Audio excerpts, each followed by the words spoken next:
Hello there, sorry from 17 once again. This is my Kingdom Hearts 2 critical difficulty, or critical mode as it's stated in the game, video walkthrough.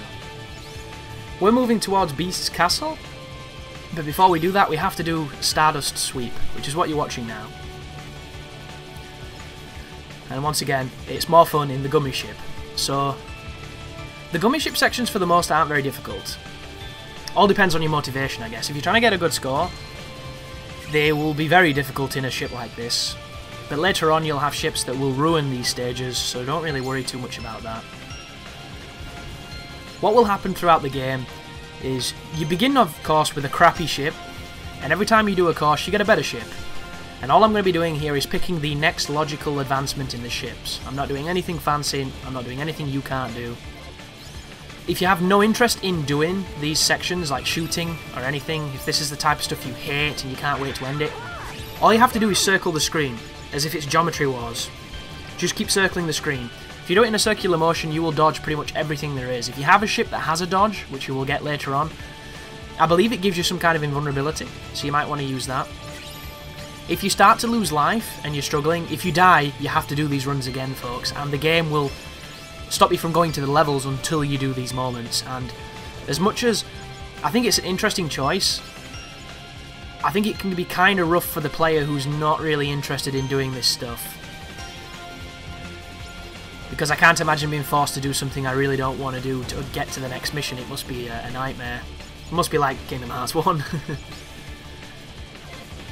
But there's only one truly challenging gummy ship mission, and it's the one before the final area.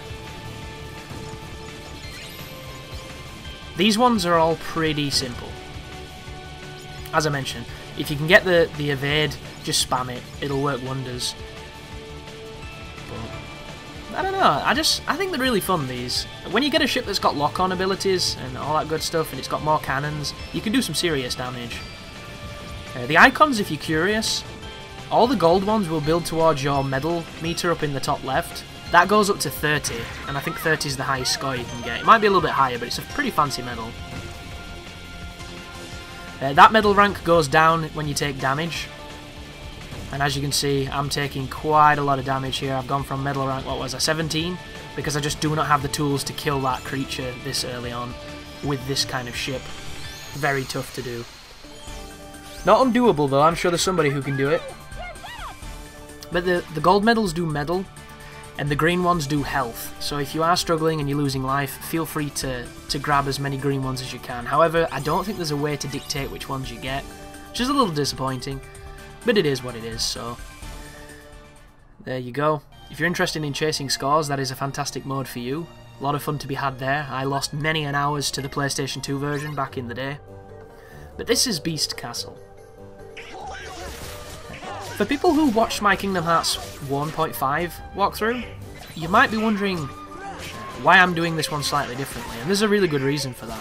The first walkthrough I did for Kingdom Hearts, I had the guide with me, the actual official walkthrough book that they printed back when the game was released. And I do have the one for Kingdom Hearts 2 as well, but unfortunately at this moment in time, all those walkthroughs that I've got, those books that I bought back in the day, have been packed away into kind of like a storage boxes with a ton of my games and a ton of my other belongings that are behind me, and they're an absolute nightmare to go through. And you just know that the one I'm looking for will be in like the last one underneath the massive pile, underneath all the heavy stuff, so it's just not really worth it, unfortunately. Because what I did before, for those who aren't familiar, is I would explain what the enemies' names were, I would explain their HP values, and I would tell you what they dropped. And I thought it added a really interesting facet to the guide, which I wish I could do with this, but it's just not really working out that way. So, as disappointing as it is what it is. I do have the guide on my PC in a PDF form, but whenever I go from this window when I'm recording, it automatically stops the recording, so I can't multitask on the machine while I'm doing these commentaries, and the only alternative, of course, would be to use my laptop. And at this moment in time, my laptop's kind of a piece of shit for overheating, and it's really slow, and it's just not a good setup, because it'd be moving around, you'd be hearing it on the mic, you know, it is what it is. But this right here is a rare moment when I'm showing you going into my equipment, I recommend after everything you do on this game, checking to see if you can synthesize new things, checking to see if you can buy new things from the stores, and making sure you have new things equipped. I am absolutely terrible for continuing on in games and completely forgetting I just got a new Keyblade, which will make everything much easier. I do it all the time. In Birth by Sleep, I did the entire second world with the first world's Keyblade because I completely forgot to swap. It's just one of those dumb things I always do. You know, it's like my Resident Evil 4 no damage run. I never bought the stock for the TMP because I was just too busy going on to the next section and wondering what it would be. It's kind of crazy. But in this area, the bats are pretty a fun enemy because they have a reaction command that enables you to lay waste to a lot of other enemies. And I think Kingdom Hearts 2's combat is at its finest when you have a group of enemies where one of them's reaction command helps you kill the other. I think that makes it really fun and really interesting. One of my favourite enemies for that is the... what are they called now? Is it the Fat Bandits? The Fat Round enemies. They're a character who, if you guard them, you can stun them. Or even if you get behind them and you do a standard combo, the move that would knock an enemy away will knock them into the air. And if you press triangle as they land, you'll do a critical attack on them. And it's so powerful, and even if they do this crazy slide move that can instantly kill you this early on, you can guard it and immediately do a reaction command to counter them. And it just makes that fight like a science. Something that you can do reliably every time, that's interesting, that's kind of unique, and is really fun. And my perfect vision for Kingdom Hearts 2 is if every single enemy had something like that, the kind of Halo noob combo to beat them. And I wouldn't want them all to be the same, I would want them all to be diverse, but just imagine the type of stuff you could do. And there are mechanics like that involve Reflect, and at this point in recording I did not realise that Reflect was as good as it is, and that is an ignorance of mine that I am very happy to have shattered, and one of those that I'm hopefully going to pass on to people that might be like me and assume that Reflect just bounce spells back and nothing else. Not the case, folks. Reflect is the best magic spell on this game. It is the most overpowered, ridiculous thing I've ever seen. Not only does it put a barrier around your character that blocks both physical and magical attacks, but as its name entails, it bounces them back and deals comparable damage. It is absolutely insane. And on some fights, it takes them from being absolutely insanely difficult to an utter joke. And I've only just discovered it, which is completely terrible on my behalf. But it speaks volumes about how I used to play the game, I guess, back in the day. So you're going to see me for the most of this trying to dodge moves that Reflect would dodge effortlessly, but I'm not going to. And it's kind of frustrating looking back, but it's just one of those things. Now I know, I can pass it on to you, and you probably already knew. If you don't, you've just got the most important aspect to beating the game. And there are certain parts which, without it, I don't even know how you'd stay alive. Like, Xemnas, on critical mode, on this version of the game, there is a problem in the game that the speedrunners have picked up on. And these are people, guys, who on the PlayStation version of Final Mix can do these fights reliably because they've done them dozens of times, hundreds of times. Because they hold world records for speedruns, and speedruns are, you know, play the game more than anybody ever thought you would. Yet when they played this version, they died. And it stems from the fact that the reaction command to avoid Xemnas' grab combo doesn't always prop. So if it's not there, you can't avoid it, and the dude kills you. It's incredibly frustrating, but I was able to find a way to get out of it because it just wasn't working for me. I was getting murdered immediately, regardless of if I timed my triangle presses or if I mashed it like International Track and Field. It didn't make a difference. I was getting absolutely murdered, and it was really strange.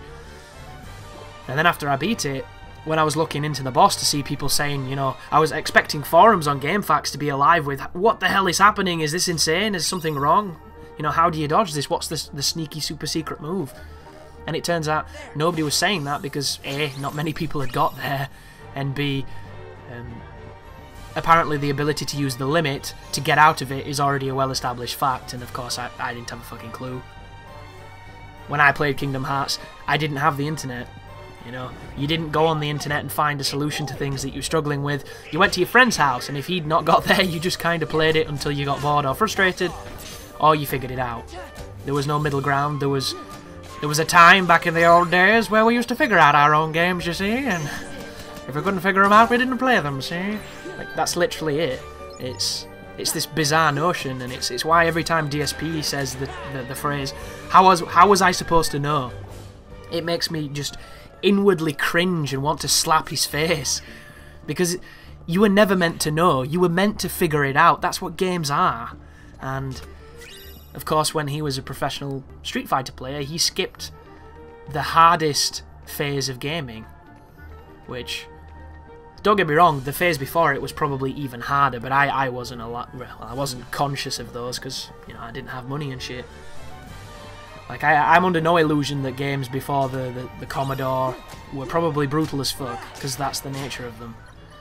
But as games have evolved, they've got more streamlined, and I said the other day that I can't imagine what a Kingdom Hearts 3 is going to be like, because any game that's been in development for that long is probably bound to be utter shit. And I said it a bit more gracefully than that, because on Twitter you don't have many characters to get too flamboyant when it comes to insulting the prospects of a game. But then I realised, I mean, when was this released originally? I know the first one was, what was it, 2001? And then this was 2005? I was still at college, so it might be a little bit later than that. Because when this game first came out, my parents were on holiday. It was absolutely fantastic. So I took my PlayStation 2 downstairs to the big television, because I had a crappy one in my room. I got a bunch of beers in, I had a ton of food, I shut the curtains, and I literally sat on the sofa with a big TV, with the beer, and did nothing but play this game for like 2 weeks solid, and it was the most gloriously decadent time of my life. It was so good. But I know it was college because it was during the break, so it's about in and about there. So give or take, it's coming up on, say, 10 years on this game, just a little bit less.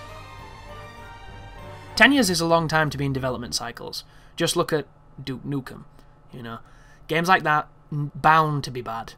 But I'm going to have to continue this tangent in another video, folks, and the irony is, I said I'd continue one in this, and I didn't. So I'm sorry about that for the people who are paying attention. To appease you a little bit, my previous tangent is about King Mickey, and I'm going to talk about him in the next video along with what I was just saying. So thank you very much for watching, and you take care now.